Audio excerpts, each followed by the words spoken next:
It's springtime here in Sydney, and this is one of the best sunsets I've seen here in a long time. I think it's because after the rain have an interesting cloud formation.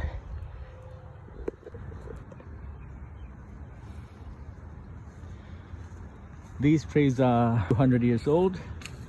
I know that because when you cut off one of the branches, it's got uncountable rings on it. And if you have a look at this pine tree, it is enormous. This whole place was developed back in around about 1850s. So you've got some nice, really old oak trees and pine trees up here.